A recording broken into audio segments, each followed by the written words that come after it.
Davlatimiz rahbarining joriy yilning 17-mart kuni ichimlik suvi va issiqlik ta'minoti, mahallalar obodligi va qishloq xo'jaligi bilan bog'liq masalalarga bag'ishlangan videoselektor yig'ilishida aholining hayot sifatini oshirish, markazlashgan ichimlik suvi bilan ta'minlash, oqova suv tarmog'ini yaxshilash bo'yicha xayrli tashabbuslar ilgari surilib, vazifalar belgilab berildi. Bu borada viloyatimizda ham bir qator chora-tadbirlar amalga oshirilmoqda.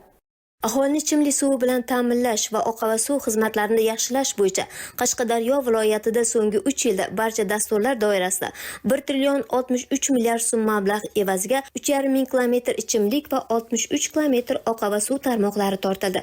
270 ta ichimlik va oqova suv inshootlari qurildi hamda rekonstruksiya qilindi. Natijada qancha mahallalarga ichimlik va oqova suv kirib bordi. Birgina 2024-yilda 64 ta ichimlik va oqova suv obyektlarida qurilish montaj ishlari amalga oshirildi.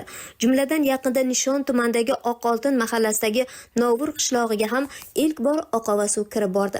Qariyb 50 yildan buyon bu qishloqda oqar suv yo'qligi sababli aholi tomorqadan foydalana olmagan. Bahorda ekilgan ekinlar yozga kelib qurib ketardi. Davlatimiz rahbarining tashabbusi bilan kambag'allikdan farovonlik sari dasturi asosida og'ir mahalla toifasiga kiritilgan hududga 3,5 milliard so'm mablag' ajratildi va ana shu mablag' evaziga Qarshi bosh kanalidan suv chiqarish uchun nasos o'rnatildi. Qariyb 2 kilometrlik suv quvurlari tortildi. Bu e'tibordan ruhlangan aholi esa tashabbus ko'rsatib 150 kilovatli quyosh panellarini o'rnatishdi. Suv kelishi natijasida qishlog'imizda katta bayramga aylanib ketdi. Hamma uyg'onish davriga o'tib qoldi. Kimlardir yerlarni ag'darib kartoshka ekishga kirishib ketdi. Yana ayrim kishilar sabzavotlar ekishga kirishib ketdi. Men yerlarni taxladik bahorga. Hozir pomidorlarni, ko'chatlarni buyurtma berib olib keltiryapmiz.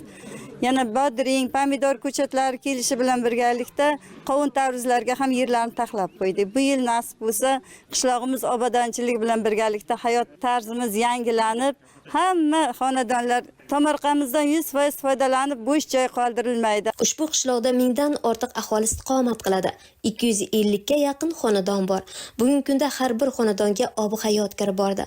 Ramazon hayiti oqoltinliklar uchun qo'shaloq bayramga aylandi.